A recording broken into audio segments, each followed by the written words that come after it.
আজকের ক্লাসে সবাইকে স্বাগতম। আজকে দেখাবো জটিল সংখ্যার ধর্ম। তো প্রথম যে ধর্মটা দেখাবো সেটা প্রমাণ করে দেব। যেমন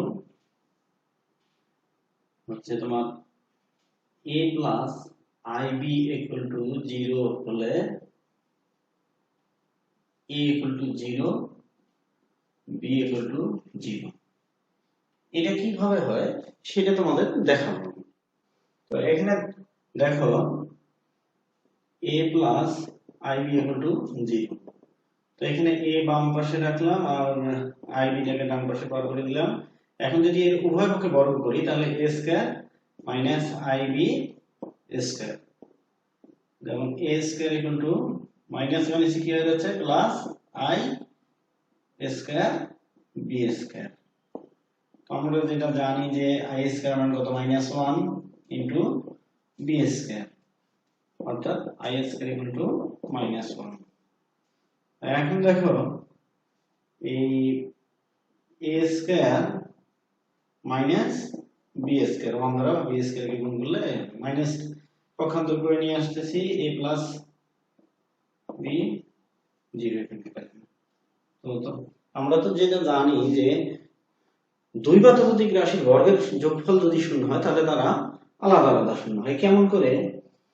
যেমন আমি যদি বলি যে a স্কয়ার, তো এর মান যদি 1 ধরি তাহলে 1 এর উপর স্কয়ার করলে কত পাচ্ছি 1। a ইকুয়াল টু যদি মাইনাস হচ্ছে তাহলে মাইনাস 1 হোল স্কয়ার। তার মানে কি এখানে প্লাস মান বসা মাইনাস মান বসা যাই বসাই না কেন তাহলে কি আমরা পাচ্ছি যে সব ধনাত্মক মান পাচ্ছি। কিন্তু তো এখন যদি আমরা এই রাশিটাতে a আর b এর মান যদি ধরি, a এর মান 1 b এর মান হচ্ছে -1, তারপরে কি হচ্ছে 1 প্লাস -1 স্কয়ার ইকুয়াল টু 0। তার মানে কি 1 প্লাস 1 ইকুয়াল টু 0, অর্থাৎ 2 ইকুয়াল টু 0। এটা কখনো সম্ভব হয় না। তো অতএব যদি এই a স্কয়ার ইকুয়াল টু যদি 0 হয় আর b স্কয়ার ইকুয়াল টু যদি 0 হয় তাহলে কিন্তু এখানে এই 0 ছাড়া কিন্তু অন্য যে কোনো মানই বসাই না কেন এখানে আমরা এখানে কখনো শূন্য করতে পারবো না। এই জন্য শুধুমাত্র 0 এর কারণে এটা শূন্য করা যাবে। অতএব এখান থেকে যদি আমি লিখি তাহলে a ইকুয়াল টু 0 আর এখান থেকে যদি লিখি আমি b ইকুয়াল টু 0। তার মানে এটা আমাদের হয়ে গেল যে আসলে a plus ib equal to যদি শূন্য হয় তাহলে a ইকুয়াল টু শূন্য হবে, b ইকুয়াল টু। এরপরে দেখো যে দুইটা জটিল সংখ্যা পরস্পর সমান হলে তাহলে তাদের বাস্তব সংখ্যা দ্বয় সমান হবে এবং কাল্পনিক সংখ্যা দ্বয় কি হবে পরস্পর সমান হবে। তো এখান থেকে দেখো যে a plus ib equal to c plus id। তো এখানে দেখো বাস্তব অংশ এবং কাল্পনিক অংশ একদিকে করে নিয়েই আলাদা আলাদা a মাইনাস এই c টাকে নিয়ে আসলাম c আর এখানে id মাইনাস ib। তো এখন দেখো উভয় পক্ষে যদি বর্গ করি, আগে বর্গ না করি আগে এই i টাকে কমন নিলাম d মাইনাস b। এখন যদি উভয় পক্ষে বর্গ করি a minus c whole square equal to i into d minus b whole square i square. উভয় পক্ষে এখানে বর্গ করে দিলাম। তাহলে দেখো যে a minus c whole square i square মান কত -1 into d minus b whole square -1। তাহলে a minus c whole square আর এখানে যদি পক্ষান্তর করে নেই তাহলে d minus b whole square equal to 0। তো এখানে দেখো দুইটি রাশির বর্গের সমষ্টি ইকুয়াল টু 0 হয়েছে। তো আমরা একটু আগে যে প্রমাণটা দেখলাম যে দুটি রাশির বর্গের সমষ্টি যদি আলাদা হয় তাহলে তারা পরস্পর কি হয় আলাদা আলাদা হবে শূন্য হবে। তার মানে যে a minus c whole square equal to 0 হবে, অথবা d minus b equal to d minus b whole square equal to 0 হবে। স্কয়ার যদি চেঞ্জ করে দেই তাহলে 0 হচ্ছে a ইকুয়াল টু c আর এখানে d minus b equal to 0 আর হচ্ছে এখানে d ইকুয়াল টু b, অর্থাৎ b ইকুয়াল টু d। তাহলে এখানে এই দেখো প্রমাণ হয়ে গেল। এখানে একটি জটিল সংখ্যা ও তার অনুবন্ধী জটিল সংখ্যার যোগফল ও গুণফল সর্বদাই কি হয় বাস্তব সংখ্যা। কেমন আমরা দেখি যে ধরলাম একটা জটিল সংখ্যা z equal to x plus iy। তো এর অনুবন্ধী জটিল সংখ্যা হচ্ছে x মাইনাস iy। তো এই যে দুইটা জটিল সংখ্যা আছে একটা অপরটার কি হচ্ছে অনুবন্ধী জটিল সংখ্যা। তাহলে এই দুটো যদি আমরা প্রথমে কি হয়েছে যোগ করি যদি, তাহলে সেটাও কি হবে বাস্তব সংখ্যা হবে। তো সেটা কিভাবে হবে দেখি। তো z প্লাস z বার, তার মানে কি x plus iy plus x minus iy। তো এখানে দেখো মাইনাস আর এই প্লাস টার্মটা যদি কেটে দেই তাহলে থাকতেছে কত x এ 2x। তো এখানে কাল্পনিক অংশ নাই, তাহলে খেয়াল করে দেখো তো এখানে কাল্পনিক অংশ আছে না? নাই। তাহলে যদি কাল্পনিক অংশ না থাকে তাহলে এটাই হচ্ছে কি বাস্তব সংখ্যা। আর যদি গুণ করি আবার দেখো z ইনটু z1, তার মানে কি x plus iy into x minus iy। তো এখানে দেখো a plus b a minus b, তাহলে যদি এখানে সূত্র করি a square minus b square, তাহলে দেখো x square i square y square. তো x স্কয়ার এখানে i square minus 1 plus y square, তাহলে এখানে কোনো কাল্পনিক অংশ নাই, তাহলে এখানে হচ্ছে কি এটা একটা বাস্তব সংখ্যা। এই জন্য বলা হয়েছে যে যে কোনো সংখ্যা অর্থাৎ যে কোনো জটিল সংখ্যার গুণফল এবং যোগফল সর্বদাই কি হবে বাস্তব সংখ্যা। পোলার স্থানাঙ্ক কি? তো z একটা জটিল সংখ্যা আমরা ধরে নিয়েছি, আর সেটার গ্রাফটা আমরা এখানে দেখিয়ে নিই যে এখান থেকে এই ও থেকে m বিন্দু দূরত্ব হচ্ছে x আর m pm টা হচ্ছে y। তো এখানে যে সূক্ষ্মকোণটা উৎপন্ন করছে সেটা থিটা, আর এই দৈর্ঘ্য p সমান r ধরলাম। তাহলে পোলার স্থানাঙ্কের সংজ্ঞা অনুসারে p r থিটা এখানে বিন্দুটা পেলাম। তো এখন দেখো যে পোলার স্থানাঙ্কের সংজ্ঞা অনুসারে যে আমরা জানি যে x ইকুয়াল টু কত r cos থিটা, আর y ইকুয়াল টু জানি যে r sin থিটা। তো এখন দেখো যদি এখানে যদি এই দুইটা মান আমরা ব্যবহার করি এখানে, তাহলে z ইকুয়াল টু আমরা কি পাচ্ছি যে r cos theta plus i sin theta. থেকে যদি আমরা দুই জায়গা থেকে r কম নেই তাহলে হচ্ছে কি cos theta plus i sin theta. আশা করি আর তেমন কিছু নয়। এই সূত্রটা আমাদের সবসময় খেয়াল রাখতে হবে গাণিতিক সমস্যাগুলো। এবারে দেখো জটিল সংখ্যার বর্গমূল আমরা কিভাবে নির্ণয় করব। তো এই যে প্রশ্নটা আছে এক নম্বর প্রশ্ন, সেটা হচ্ছে -7 + 24i এর বর্গমূল নির্ণয়। তো দেখো দেওয়া আছে যে -7 + 24i।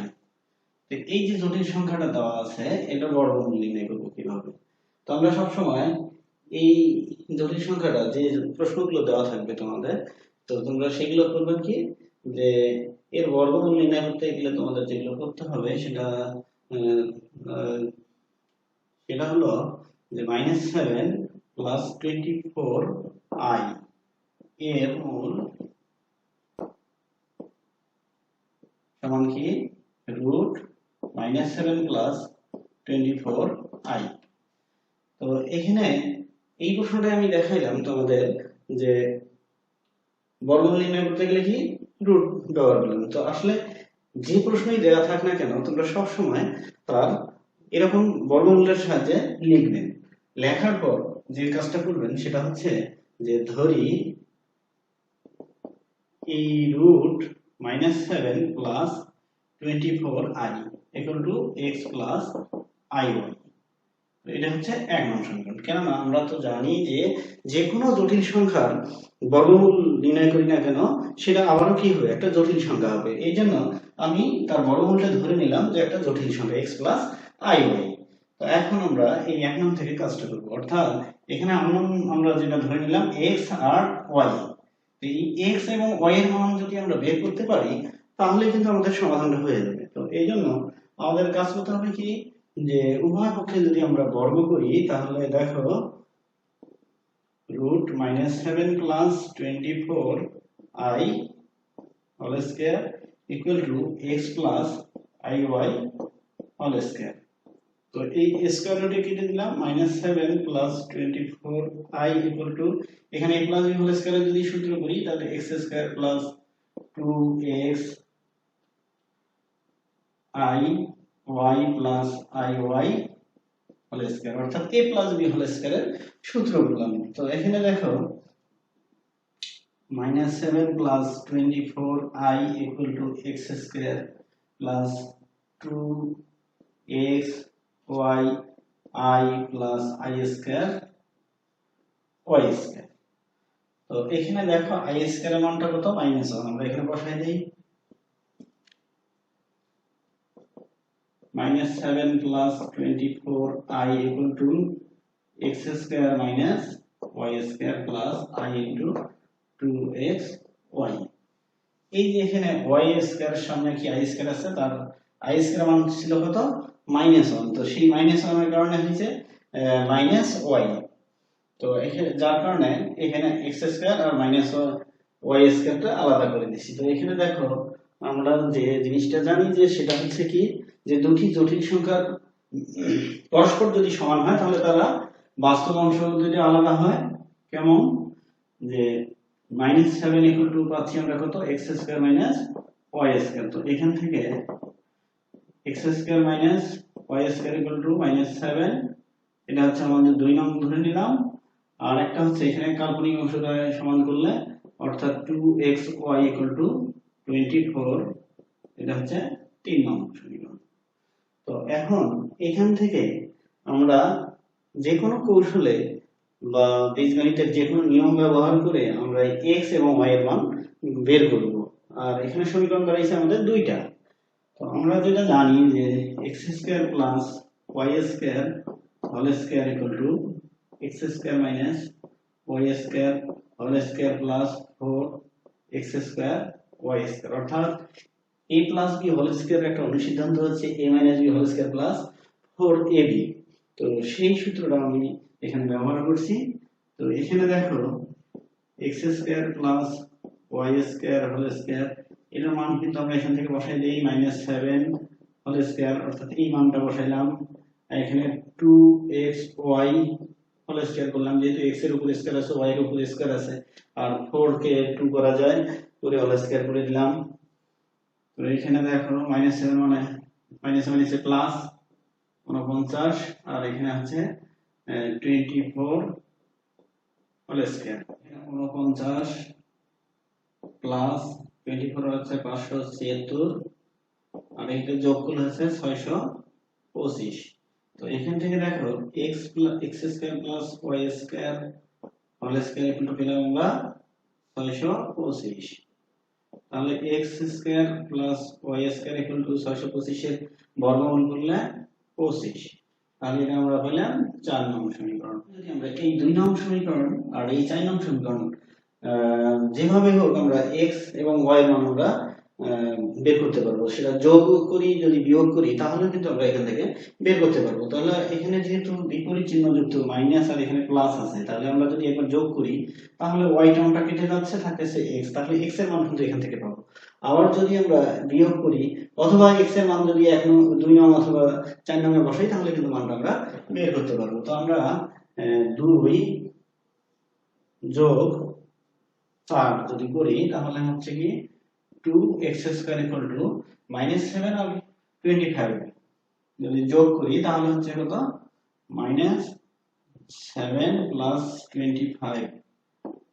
তাহলে এখানে দেখো 2x স্কয়ার আর এখানে বিয়োগ করলে 18, তাহলে x square equal two 9, x equal two plus minus 3।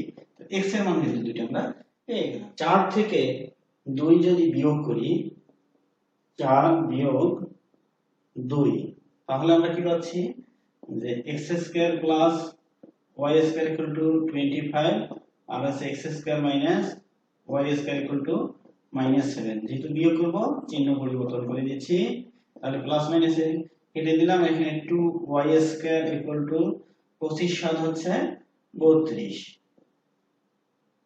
তাহলে y স্কয়ার ইকুয়াল টু 16, 2 দ্বারা যদি ভাগ করি 32 কে 16 পেলাম, তাহলে y equal two plus minus 4। তো x এর মান কত পেয়েছি প্লাস মাইনাস 3, আর y এর মান কত পেলাম প্লাস মাইনাস 4। এই যে এই দুটো মান যদি আমরা এই 1 নং এ বসাই দেই, 1 নং সমীকরণে x ও y এর মান বসিয়ে পাই, কি পাই যে এখানে